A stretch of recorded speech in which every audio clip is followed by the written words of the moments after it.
Dober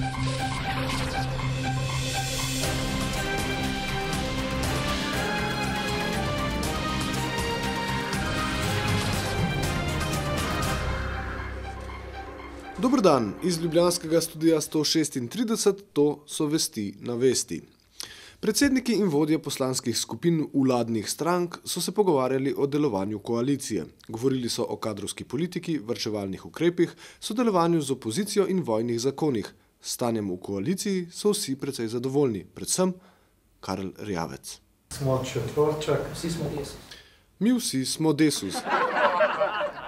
Nekako zadržano optimistična je bila Katarina Kresal. Če se kdaj ne strinjamo, če smo kdaj kritični en do drugega, če to tudi javno povemo, potem je to samo dobro. Preveč enoumja škodi.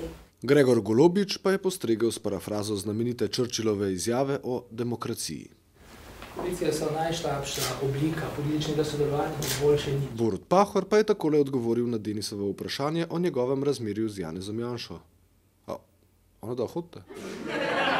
Gospod Pahor, zanima me, zakaj se je Janez Janša z vsemi topovi spravil na vas, je to mora biti zato, da vas provocira oziroma da vas dobi na laži? Popolnoma normalno, da smo deležni kritike, ki razumem kot sestavni del demokratičnega dialoga in ne čutim potrebe, da bi ravno vsak odgovarjal, bodi si, da je upravičen ali pa kakšen zlasti, če ni, ker se mi zdi, da kot predsednik vlade moram gledati tisto, kar je najpomembnejše, imeti jasno hierarhijo ciljev in skrbeti za to, da se preveč ne zastrupi politični jezik za medsebojnimi obtožbami. Vedno sem razumel, da ima opozicija nekaj več pravice glede tega kot vlada, da ima odgovornost, ker ima moč in vpliv. Čak, a pol ne hodita? In kakšni so bili sklepi sestanka? Uskladili bodo pravila, ki urejajo način sodelovanja koalicijskih poslanskih skupin in vlade. Pripravili bodo seznam varčevalnih ukrepov, predsednik vlade pa se bo z opozicijo začel pogovarjati o vojnih zakonih. Novinarje je kljub vsemu zanimala vladna kadrovska politika, predvsem Dimitrij Rupel in Draško Veselinovič. Takole je zadevo povzela Katarina Kresal. Je KAS nekaj, s čimer orjemo ledino, da s tem bistveno spreminjamo način imenovanja članov nadzorne svete za vse vlade pred nami, da nam je glavno vodilo strokovnost in kompetentnost, da pa seveda dokler, da je pa takšna pravila treba postaviti v nekem določenem času. In v tem času, dokler KAS in še nekatera druga pravila, o katerih smo danes govorili, niso jasno postavljeni, dogovorjeni, se je seveda zgodila vrsta imenovanj v različne organe. Ta so bila narejena, jaz verjamem, da po najboljši možni strokovni izbiri. Po najboljši možni strokovni izbiri.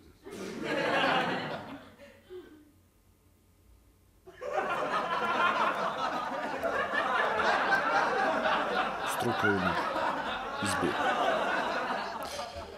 Hrvaški predsednik Stjepan Mesić je v svojem predavanju izjavil, da so Trst osvobodili hrvaški partizani in da bi drugače Slovenija gledala morje le z razdalje 20 kilometrov. Kdo je torej osvobodil Trst? To smo vprašali direktorja Muzeja novejše zgodovine Jožeta Dežmana. Pred tankom. Za boljšo zadnje. Zdaj, ko se prenavlja evropska zgodovina, pač nastaja ena nova podoba, brez separatnih interesov ali pa mitologij zmagovalcev.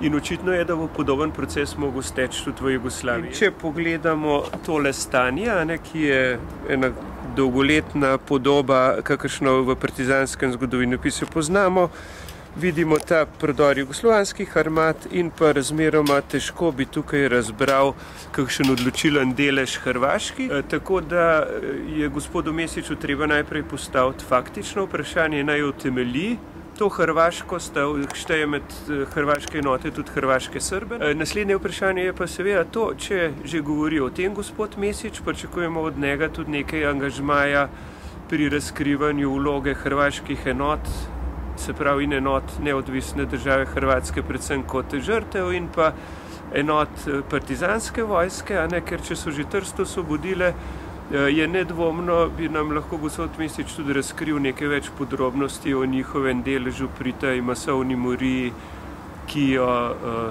kot pravijo slovenski partizani, jugoslovanska armada povzroči na slovenskih tleh, mogoče bi gospod Mesić tudi tukaj prisvojil si kakšne večje zasluge za svoje hrvaške partizane. Ljubljanski Zoran župan Janković je prepričan, da bi moralo glavno mesto dobiti kakšen trg, park ali ulico z imenom dr. Janeza Drnovška. Mi pa smo ga vprašali, ali pričakuje, da bo v prihodnosti kakšna ulica poimenovana tudi po njem. Župan je sicer odgovoril, vendar ga nismo razumeli. In meni najbolj pri srcu Šmartinski park. Park Žak. In enkrat sem rekel našemu predsedniku komisije Petru Božiču, ki ima točno 20 let več od mene, da bi pa jaz rad videl, da bi se ta park imel po meni, ker bi sedel lepo na klopci in bi vedno zahvalil svoj končni dom. In gospod Božič je rekel, veš župan, ga boš pa ti umel, pa jaz podsumo predlagal, da se park ne. Ampak ni mislim, da bi jaz bilo zdaj hitro, ampak enostavno to je približen, da bo še čez 20 let, 30 let tako ne bil. O nedostojnih oblikah zastraševanja, komentar dneva Darko Štrajn. Niti teden ni minil, ko smo v društvu Liberalna akademija osupljivo ugotavljali, da bivši premijer Janez Janša napoveduje tožbo proti dr. Slavku Ziherlu zaradi povsem benigne osebne politične ocene. Zdaj napoveduje tožbo še proti kolumnistu in socialnemu psihologu dr. Vladu Miheljaku. Ironija je, da pisec, namreč Vlado Miheljaku, v inkriminirani kolumni med drugim komentira nesmiselno tožbo proti dr. Slavku Ziherlu in še zapiše: morda bi veljalo začeti pod Ziherlovo izjavo zbirati podpise vseh, ki se z njo strinjajo, pa naj vse toži. Sam se takoj podpišem. Grožnja dr. Miheljaku odpira novo poglavje v razumevanju Janševih zastraševalnih manevrov.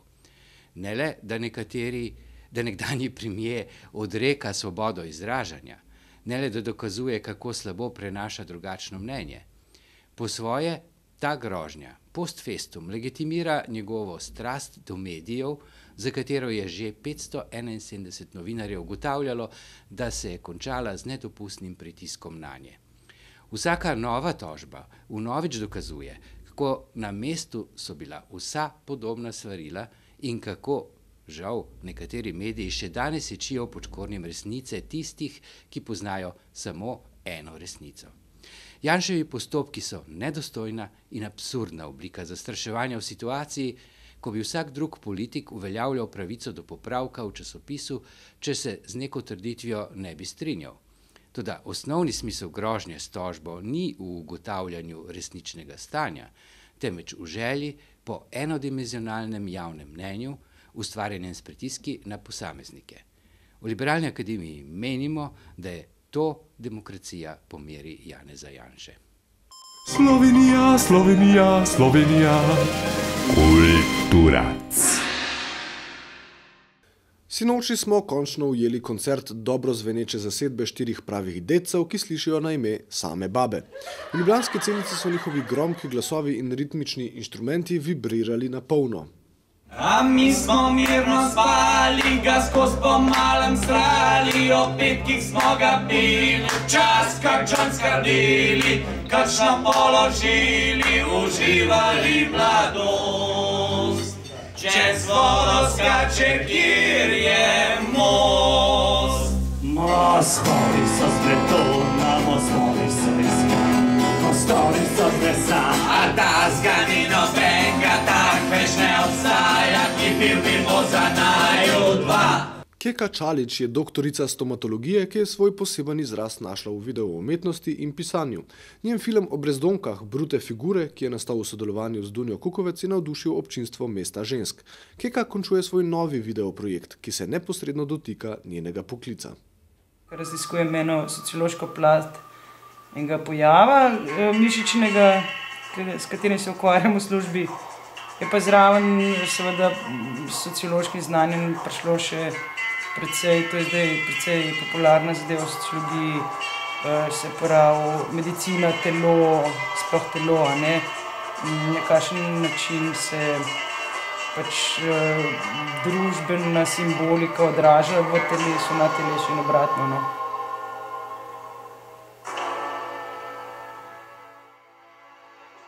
Še Vreme.